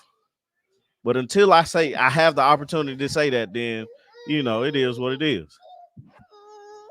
Plus, he lived with his mama too, and he living in his mama's basement, man. Let's not forget that point, right, bro? She was willing to work with you while you living at home, while you. I don't want to say he was in and out of jobs, but you're not fully where you're at, and she's willing to work with you, and she's showing you grace. My thing is, she has showed you so much grace so far. You're not even showing grace to try to work it out or try to go through it in the process that you're willing to nip it. We talked about people in the marriages are not moving in. I don't think you should end it in the 8 week time frame. I think you should be forced to work it through the 8 weeks. Just my opinion. Is it my turn? Yeah, but can I say this real quick? No, that was no more. You ain't got no more to say. No, I'm just kidding. Talisa's chopping at the bit. You better hurry up. But that's my biggest thing. Like I'm not messing with somebody that don't know how to show. Like he could show no grace. Like, you want all the grace, freely have you received, freely you should give. I've got grace, I've got forgiveness. I should want to give that to somebody else. Like, bro, really? Okay, Talisa. I was only kidding. I'm okay with just listening because I have not heard a point that I do not agree with. I was only messing with you, Jackie. I want to first commend Lauren for the way that she has handled herself. That whole angry black woman trope does not belong to her. On After Party, she was like, oh, he was trying to make me seem like I was an angry black woman. No, an angry black woman would have showed up if I was on there. Okay, it would have looked a lot differently than what she did. I'm going to give her the credit that is credit due to her. In addition, I was so hurt for her as my sister. Somebody on my channel, I was looking and they was commenting and she was like, we're all sisters. No, ma'am, you don't get what I'm saying. My sister, she my sister. Okay. And when I say someone on my channel, bless her heart, you know what I'm saying? Bless her heart. Okay. I love you. You a woman. But when my people, when women, when the feminist movement happened, it wasn't including me. Okay. So when I talk about my sister, I know what I mean. I'm about to get on the soapbox because right after that, I want to remind people that indigenous people did enslave Africans as well. I do want people to be reminded of that and how much of his ancestral background is in his spirit. Like, I'm just, okay, listen, he may not vocally say it, but what other traumas is he dealing with? And is that showing up in this relationship with Lauren? Furthermore, the woman did not degrade you, belittle you, not a single solitary time in this entire 1 week that you guys dated. When y'all were in that hot tub and she was like, because you was turning red. It didn't have nothing to do with her knowing what red skin meant. I mean, if you was talking redneck, then maybe I would have said, oh, because we all know what that is. But red skin, I don't think anyone that is black, and y'all can let me know in the comments, y'all can let me know right now if you ever even used that term. I mean, we know what it means, but I don't think I've ever anybody in my circle, not in my circle, every black person I know, I don't think that. And for the most part, and if you really want to be real, a lot of black folks be like, I got Indian in my family, indigenous people. Okay, that's the correct term. But that's what, so for him not to know that she didn't mean any harm by that really was disheartening, because you don't know anything about her culture. You never asked her a lot about her, except for let me watch you lay your edges and the bonnet that you wore. You didn't ask her about who she was. The whole time you were on, it was about you and focused on you, and she gave you grace by apologizing incessantly for shit she didn't need to apologize for. That she didn't have no reason. Like, what's the thing? What's the problem? And to the question about if it was reversed, would I have forgiven? In that instance, like if it was like ignorance, forgetting, then I think maybe. But if it was ignorant, then no. I would have called him out on it and probably explained it to him. And if I really wanted to be married the way Lauren is, like, because she probably would have forgiven him and kept going and explained it, maybe. But I don't know if I have that much grace in me. I'm gonna just be honest. In addition, when we talk about going off the reservation, I was glad that she said you gave Cameron, really, that white man, more grace than you gave me, and I'm your wife. I'm your wife. He actually said something, but did not. Even he was ignorant because he's from New Zealand, right? Because he wasn't aware that that's what that reference was. But even in that, you gave more grace. Furthermore, the next day, y'all was cuddling, and then you had forgiven him and all of that good stuff. He had forgiven her and all that good stuff. So things looked like they were going to progress till she said she had the sex. Till she said that she had the sex. And when she said that, he made sure to be like, this is the thing. Because I don't know, a million of y'all kept saying he didn't like her. He was looking for an opportunity, but he had forgiven her about the little joke in the bathtub, in the hot tub, because it wasn't malicious. But when he said, I have to have emotional attachment to sex. And then she agreed, and then boom, I had sex 2 months ago. He no longer believed her. The fact of the matter is, he probably was like, if you had an emotional connection with the person you had sex with 2 months ago, then do you still have that relationship? That's how I saw it. And so that was the thing. So he then said, oh, I'm not mad about you having sex 2 months ago. You really hurt me. That derogatory remark was really hurtful. You were the second person in my lifetime to say something. Like, are you serious? When he watched it, I hope he really saw that he was an idiot. I mean, I don't know. Can y'all hear my son's deep voice? I'm gonna make him go out of my space so that I can. I know you're doing homework, but you on the phone talking to a friend on FaceTime talking about getting on the game. So y'all finna see the mama trope pop up, because he over here talking about I'm on the. Nevertheless, I'm on a live, okay? So I just feel like he did you and your friend's deep voice. Go on in your room for 5 minutes. Can y'all hear him? Y'all can't hear him? Goodness gracious, I mean to. So a little bit, right? Okay. So I feel like when he said when she said that he texted her after the whole reset, we're going to reset. Well, what does reset look like? Like Tommy said, what does that actually look like? I like a good reset, but let's talk about what does a reset look like. Furthermore, he flip-flopped on the honeymoon. At the end of the honeymoon, he flip-flopped. I want to be with you. I don't want to be with you. I'm on the plane. Now let's reset. Then you leave and you send a text message and I want to continue the process, but I want to get a divorce. It don't work like that. Y'all said it. It's the truth. It just don't work like that. And you're not going to keep playing in my face. Don't play with me. Go play with your mama. Don't play with me. I literally, when I saw that, I used all the expletives that I could possibly find as I was yelling at my laptop watching because I was so upset. Like, how dare you play in my face? How dare you think that this is okay? It's not okay. Oh. Then he had the nerve to be like, so when we were off and she'd go to 0 to 100, you know, that was a reminder of me having to protect my mother and my sister from my stepfather. Sir, no, it wasn't. No, it wasn't. It looked entirely different. And I'm sure she was probably crying at the same time. So that was probably a lot of emotion because she seems to be very emotional. Like she was passionate and crying when she would talk because her feelings were hurt. Not only that, I gave you an opportunity. I really prefer a black man. That's how I felt in my spirit. Okay. I really would prefer a black man. But I tried you because we have cultural similarities. Not the same by any means are we the same, but I would think that you would understand my plight as a black woman, right? I'm black and I'm a woman. So, but no, I mean, any black woman here will tell you now that we don't get as much grace. You know, we got a double conundrum. Not only are we black, we are women. So I'm just really, my son threw all my whole, like, cause I had a whole list while y'all was talking. I had a whole list and talking was just too much.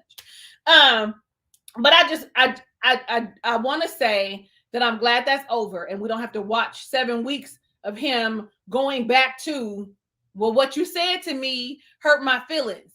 What you said to me, you know, and I talked to my mom and him about it because he went home and talked to his mama about it. And when he talked to his mama about it, he blew it up even more.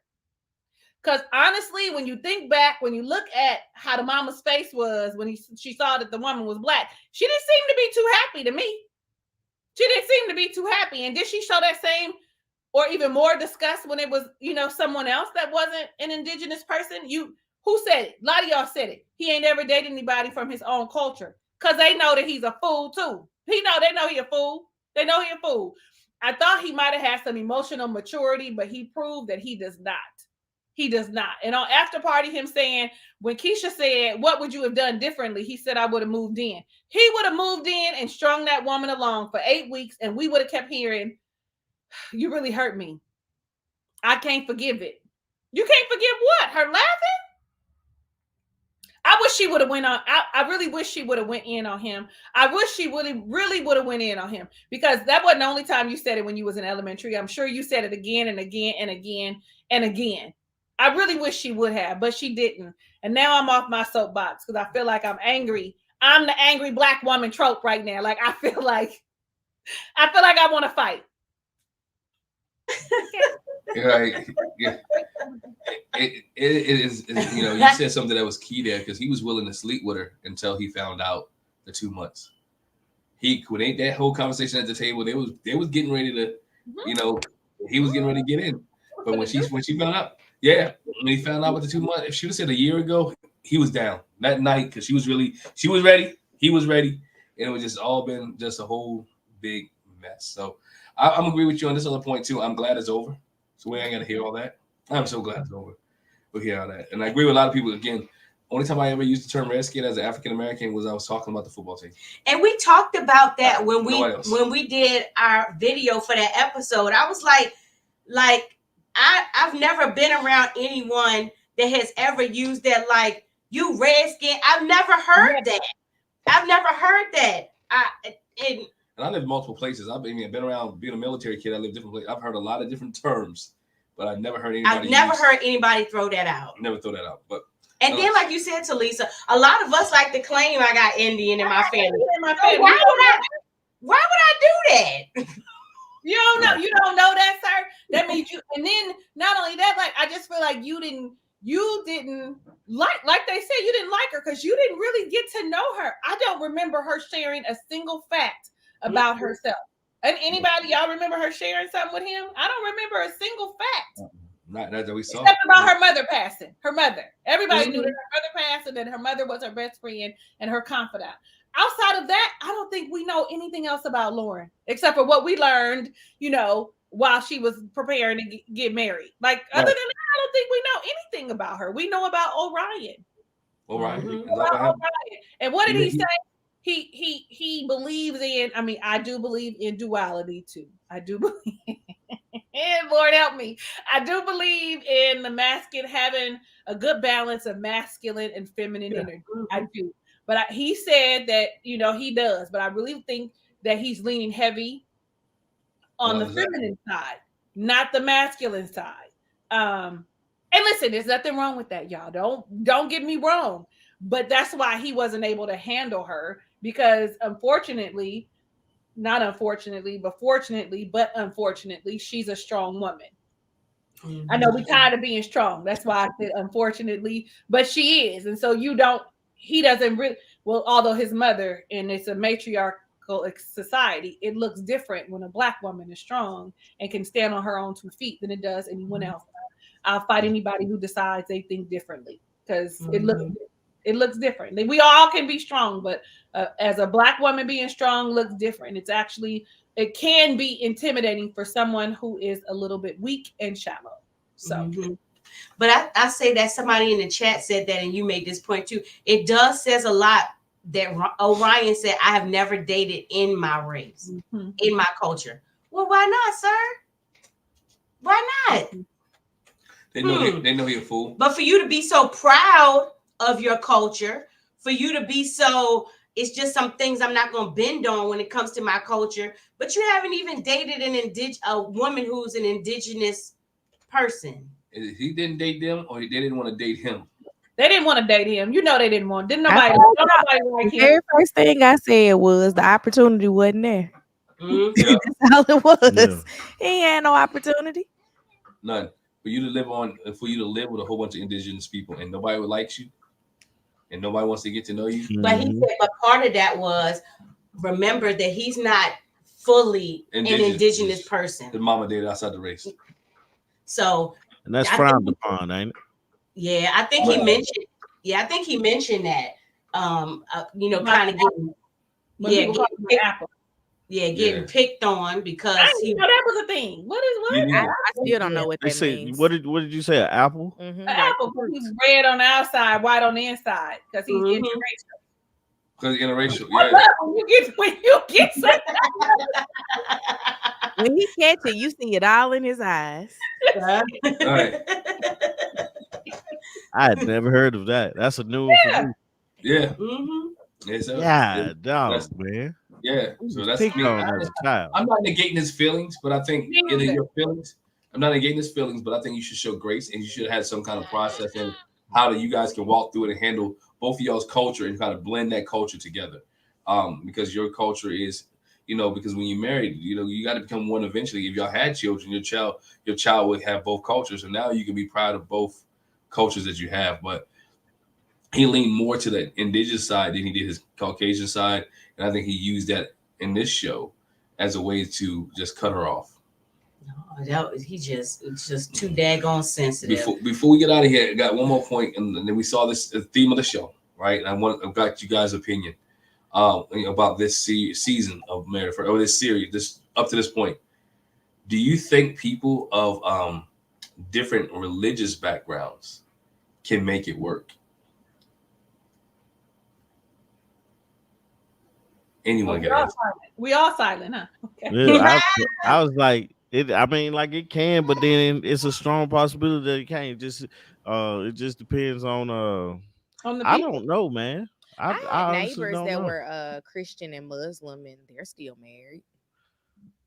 I think that it has a lot to do with if you can respect the other person's belief system, and then you guys find commonality. Like I appreciated Dr. Pepper and Pastor Kyle asking them what they had in common. Are your values the same? Like core to you, to who you are. And then with Pastor Kyle saying, so what is your spiritual practice say? What does Christianity teach about? He said love. And then when he asked about the Jewish community, she said kindness and compassion, which is love essentially. So where is the commonality, not the differences? The differences are in the practice itself and not in the actual values, quote unquote. And so it really comes down to, can you respect me and my practice? And do we line up in our value system and integrity? How do you see the world? Do you respect people, the waiter and the janitor, that kind of stuff? Like, so I feel like it can work, but you have to want it to work with everything else. You have to want to make things work. Because the moment you don't want to, you now don't choose me and you go on about your life. You have to choose to be in that relationship when you wake up. So that's just me. Yeah, I think that, and it would depend on how rigid you are when it comes to your faith, because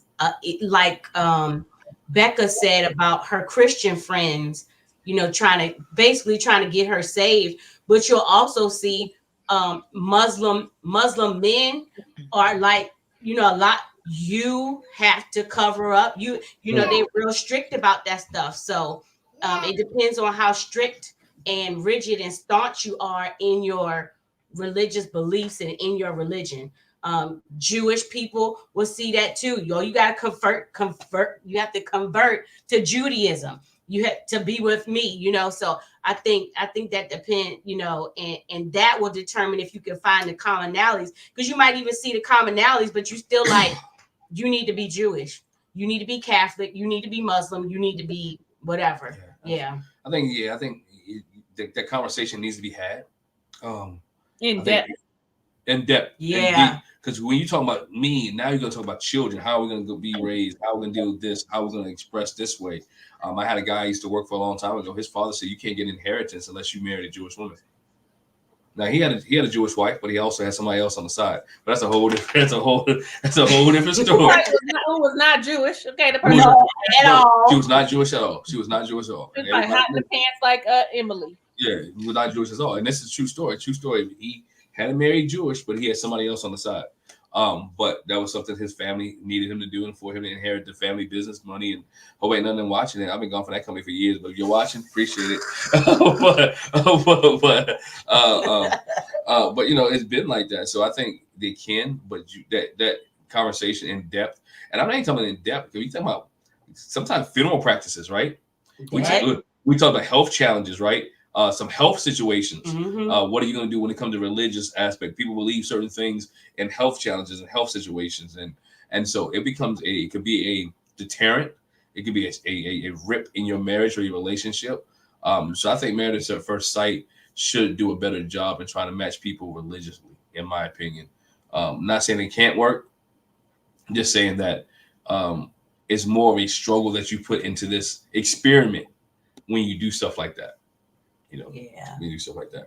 I wonder if they ask it as a question. Because they say they got all these questions that they have. Do they ask the question, how big are spiritual and religious beliefs important? I think that's one of the questions that they ask. So these people must be marking. These people be lying. All they do is lie. But I think maybe they ask that question, but they don't ask the follow-up question. And how would you feel being with somebody who doesn't have the same religious belief as you? It should be part A and B, and I believe you right too. They lie too, Artika, but also I don't, how deep do you get with it? How deep are they getting with it? I know it's a lot of questions, but I want somebody somebody, not one of us, because we can't. One of y'all go on and apply and tell us what the question. What the question? I need to ask. We actually we went to college with a girl that was on the Nashville season. She obviously wasn't one of the ones selected. She was the one that what's the boy name? Jasmine and Ayers. Yeah, she went on the date with Ayers. I need to find a connection to her to ask her. Maybe you could get her on like ask her to be on an interview or something. We got questions. It's just it has to be a lot of lies, but it also has to not just be lies, but it has to be things where you can just check a box. Because remember, old girl that I can't remember her name, who checked off the box that she was a nurse. And he felt like she had just lied. Yeah. She had just lied about everything because she checked the box that she was a nurse or that she had a degree and she was like 2 classes away. It's just a lot of white lies and regular lies, but lies nonetheless. And they just, doing their thing. 1,000 Pieces says she will. She gonna go in there and do the process. Do we know where season 18 is going to be? I think they're back in Chicago. Back to Chicago. Mm. Have they been to Chicago twice already? Y'all seen them reflexes? I saw it. Catch it. No, hey, but I appreciate you guys, man, for hopping on. I enjoy this. I miss this. For all you guys in the chat, appreciate you guys as well. Yes. Missed it. I missed it when we didn't have 2 kids to like navigate because Quad is just over here. He has his emotional support knife and not an emotional support knife. Wait a minute. Look, he does. Wow. Hey, look at you looking like, give me my stuff, girl. What is you doing? It went from a spoon to a fork and then a fork to a knife. Sometimes he goes back to the fork, but we never go back to the spoon. But if you try to take it, it's usually a fight. The only reason he didn't like try to swipe it back out of my hand is because he was trying to take his daddy's food. Yeah, he eat. Wow. That's what I'm talking about. I love Quad. To see them grow. And yes, y'all met him when he was itty bitty. Yes. When he belly. This almost 30 pounds of baby right here. It's one of the things you see him, and when he get older, and you say, "Oh, I knew you when you was in your mama's belly." Right. But you'll at least have a picture of him, like with you. Oh, yes, he loved me. Okay, I'm so glad. Lord help us. Thank you, blessed Jesus. Hey, August love story. What y'all got to promote before we get out of here? Go ahead. No, go ahead. So what we got? We got Love Brew, formerly known as the Coffee Break. It's now called the Love Brew. Shout out to ChatGPT for renaming it. Right. And we download the audio into podcast so you can always listen to it, or you can find it on YouTube and watch it if you want to. We got a store now. Yeah. I bought me a t-shirt. Did you? Yeah. Thank you. Yay, we appreciate it. Go and buy you a t-shirt, support that. Or a sticker. Sticker. Yeah, we got the stickers too. The stickers are pretty don't know cool. what he put in his store. I don't. I put some stickers in there, t-shirts. Don't buy the blue t-shirt because it don't look right. Oh, I think I bought the blue one. Send me a different one. Okay. That's what he bought, and he didn't like it. I mean, like, it's cool, but it is what it is. What else? We got Married at First Sight. Check us out. We usually do a premiere on Fridays. So check that out. And yeah, like, that's pretty much all we got right now. We got some other stuff in the workings, but stay tuned, man. I missed y'all, if y'all can't tell. Like, I really enjoy talking to you guys and everything, and the chaos with the kids and stuff like that. So, boy, are they chaos. Whew. Lord Jesus. I gotta laugh because when you said chaos with the kids, you don't understand. We just had our son. He's out of the house, and he just sent a text with our daughter's name, Mommy, Daddy, somebody, pick us up.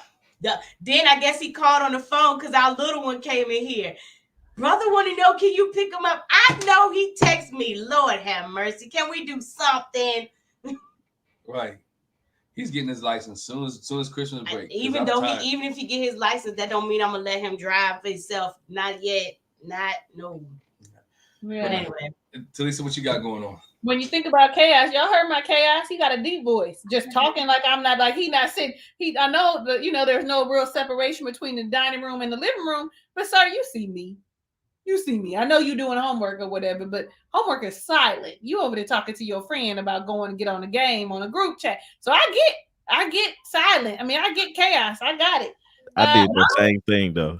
Yeah, he was over here texting his friends about what Look, they about to play when Look, we somebody get done. just hit me up, was like, we getting on the game. I was like, in a minute. I'm gonna have to get me a profile and start getting on the game because y'all, people. My brother is. When I call my brother, he always, what you doing? I'm on the game with the boys. Let me get on one of these games so I can get some friends to play with me.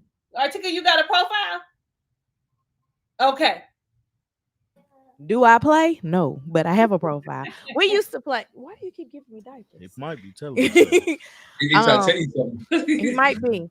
I used to Come on, play. He had this one game where we would bowl against each other, but then he was a sore loser, so he took that game out. He didn't put that game on the new Xbox. Go with that. And now the games that he has are games I don't play, like 2K and Call of Duty. I don't play either one of those. Well, I'm just getting back in the swing of things. I'm up here, trying to be consistent. I'm doing Ready to Love, Make a Move, and now Married at First Sight. I'm about to start just putting up random content in a little bit. I'm just trying to get my feet wet again. Y'all know I be falling off. I'm trying to, make my goals match up with my values, and one of my values is to be consistent. And so that'll make it more of a reality for me. I don't do resolutions. So y'all just be on the lookout. Maybe in the next few weeks, I'll be talking about, I got me a store, because they actually made me feel like, let me get me some t-shirts up. Let me get me some stickers. Like, I was like, oh, I see y'all. Come on, motivate me. I also saw their membership. I said, no, wait a minute. I don't know. I know it's only X amount of dollars, but I'm not ready for that kind of commitment. Just kidding. But I will be joining y'all's membership. And while y'all listening to me and my shenanigans, make sure you are liking the videos wherever you are watching. Make sure you subscribe to all of us, okay? Starting with wherever you are, plus hitting that notification bell so you're notified of when this live comes up, which is now set for Sundays at 6 p.m. Eastern Standard Time. So we expect to see you and your friends in the chat. You coming in and making sure that people are engaged and watching their mouths. Because when they say something, y'all seen Jackie that last season, didn't y'all? She was ready to fight. Y'all remember, I ain't gonna never forget in my life. Man. Man. Jackie said, hold up. Wait a minute. I know you ain't talking about my husband. Wait, hold on. Wait a minute. That's my ride or die. Ride or die. But we appreciate you guys, man. You can check out me as I do Ready to Love, Make a Move. I said me because she says it. Because I was inconsistent with it, and I like to take my notes, and so I wasn't doing it. I was just sitting there watching. So I didn't participate in that. So yeah, he's doing Ready to Love, Make a Move, but I have been watching it. We talk about it. Yeah. Of course, our Married at First Sight. We are trying to get back to our matrimony thoughts, and I had an idea too. I'm considering locking my hair, so I said if I do that, I might put that up too. So Artika's been locked for a year now. I have been. It looks great. You guys. December 1st was a year. Tommy's coming up on a year. Yeah. I don't know how I became a loctician. Well, you're doing a good job. You know. Go see Artika when you're ready. Right. I would say now I can't part worth nothing. My mama had to part my hair for me to get these started. She was in town randomly, and I was like, "Come on, girl." Conversations like I'm all here for it. Like, well, let me see what's happening. Yeah. Right. So we can do that. So just keep checking us out. Hit the subscribe button, bell notification on everybody's channel, as Lisa said, and we'll see you guys next week. Thanks for rocking with us, and we enjoyed, and continue watching Married at First Sight, and enjoy the rest of your evening. Bye, y'all. Bye. Bye, y'all. Bye.